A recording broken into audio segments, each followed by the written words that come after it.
Good morning everyone, myself Assistant Professor Dr. Chetan Devashish Ghosh and I am from K.A. Shroff College of Arts and Commerce, Faculty of Management Studies. Today we are going to learn concept under the Module 1 of International Business Dynamics.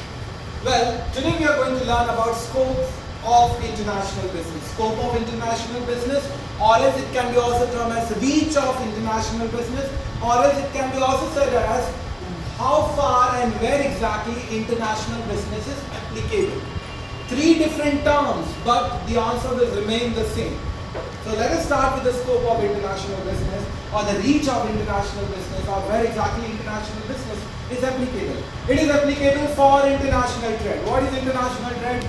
Export, import, intraport trade. Export trade is where you export, if you are in India, you export goods to outside country, you sell goods to outside country.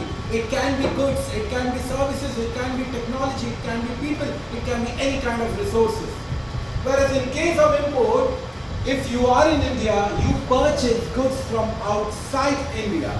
It may be a good, it may be a service, it may be a technology, it can be resources or anything. Then intraport trade is also part of international trade, which is the scope of international business. What is international trade?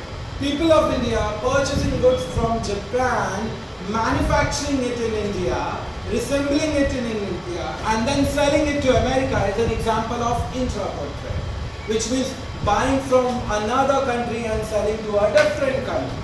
Okay, this all are form of international trade, which is one of the scope of international business.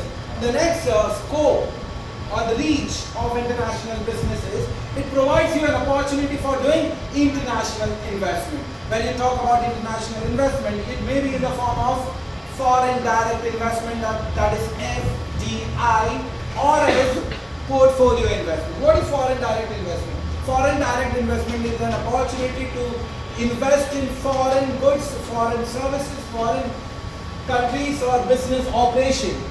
However, when we talk about portfolio investment, which is also part of international investment, here you can invest in foreign financial assets. Basically, it's a term which can be used for investing in foreign shares or equity, because that is where the equity money is put for purchasing financial assets.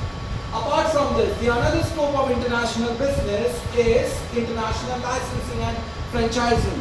See, when you are talking about international business, it means you have an opportunity to do and enter into a franchisee business, or else you can purchase license from a foreign country and you can run that business in India. For example, a country having a specific patent, specific intellectual property, we can pay certain amount to them in the form of license fee, and we can use that property, intellectual property or a patent or a formula, and we can produce goods in India. That is licensing. What is franchising then? Franchising is actually copying a business model. You pay certain amount of franchising fee, you copy the business model. Legally, you've been allowed to use that business model and you can start that business in India. Example, McDonald's, McD, right? Moving to the next. Well, the another scope of international business is international strategic alliances or international joint venture. Company A is in India, company B is in America, they can join together. That is nothing but joint venture. If they come together and work together, wish to share their assets and liabilities, then it's a joint venture. But when we talk about international strategic alliances, we are joining, but we are not sharing all the resources. We are sharing certain part of the resources. For example, I company A in India and there's a company B in America. We have agreed that we will market each other products in our respective countries. So that is known as strategic alliances. Here it's not a joint venture. We are not clubbing all the assets and resources, but we are just clubbing a certain department to enhance or increase our sales. Might be strategic alliances may be related with marketing, strategic alliances may be related with finance, or else with operation, or else with logistics. Moving to the next and last, global supply chain management. Well, when you talk about the scope of international business, it helps you to identify how you can create a global chain to supply goods and services across the globe. It's give you an opportunity.